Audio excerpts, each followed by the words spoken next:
Here at Helmuth Ford, we are a small town dealership with no hassle and no pressure. Re-elect Helena Hayes, Iowa House Representative. Helena Hayes serves Mahaska, Keokuk, and Jefferson County. Helena is protecting children, families, life, and religious freedom, and demands transparent government. Helena is defending your God-given constitutional and parental rights. For more information on Iowa House Representative Helena Hayes, go to helenaforhouse.com. Paid for by Helena for House.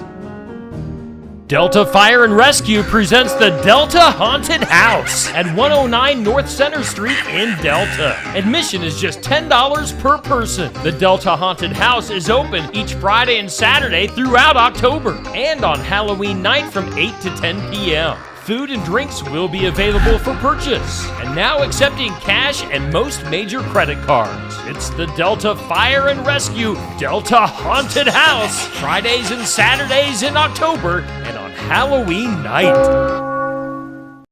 The City of Sigourney will be accepting bids for the removal of snow. All sealed bids must be received by 4 p.m. on Monday, November 4th at the City Clerk's office at 100 North Main in Sigourney. Interested parties will be responsible for snow and ice removal from the sidewalks listed on the screen, as well as all the steps into the Memorial Hall. The snow and ice must be removed in a timely manner and according to the City Code of Ordinances. The successful bidder will be responsible to purchase ice melt and provide any equipment used. You may review a copy of the contract by contacting the City Clerk at City Hall. Mayhem Haunted House at 13011 120th Avenue, Ottumwa invite you to come find out why Mayhem Haunted House has been voted the best haunted house in Iowa multiple times. Open for the Halloween season, Friday and Saturday through November 2nd. Cost is $15. Get ready to scream at Mayhem Haunted House in Ottumwa. It doesn't happen often, but sometimes it snows before the crop is harvested. Here are some considerations to make in this situation on Successful Farming Radio. Successful Farming Radio, providing information farmers need in the field, in the shop, and in the office. Committed to growing your business in agriculture. Pride. It runs deep for those in agriculture, but that pride can also prevent farmers from asking for help when it's needed most. An injury, illness, or natural disaster is a heavy burden for any operation to bear. Farm Rescue is here to help shoulder that burden. We are a nonprofit organization helping farm families in crisis with free planting, haying, and harvesting assistance. There is no pride lost when it comes to Farm Rescue. Learn more at farmrescue.org.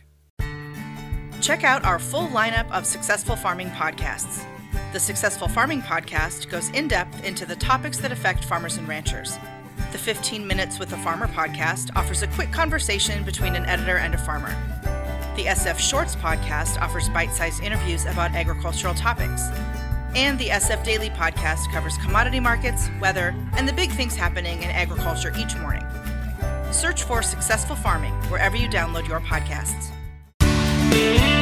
If it snows before the crops are out of the ground, wetting and freezing causes split pods and seed shattering in soybeans, and evaporative cooling could cause wet plant material to stick to the grain, making it difficult to clean. Be patient and let the grain and soil conditions dry before resuming harvest. Mark Licht is an extension cropping system specialist at Iowa State University. He says one of the challenges of harvesting frozen grain is the potential damage to the combine. Part of that is just having to get the combine set properly to be able to pull it through. You know, frozen grain is likely to crack, but it also is harder. And so, yeah, the metals in the combine are usually pretty good, but it just wears a little bit differently than normal grain would. He says another aspect is if we get snow and it melts, the wet soil sets up the stage for compaction.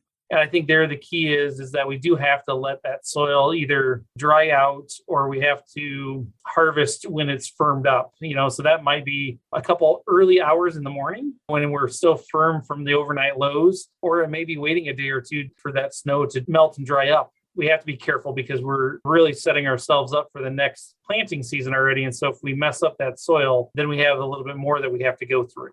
Standing corn can be overwintered in the right conditions, but the longer it stands, the higher the chance is for grain loss. Lick says to consider the trade-off between harvesting wet grain and the drying costs with infield losses due to delayed harvest. I'm Jody Henke. Learn more about harvesting after it snows at agriculture.com.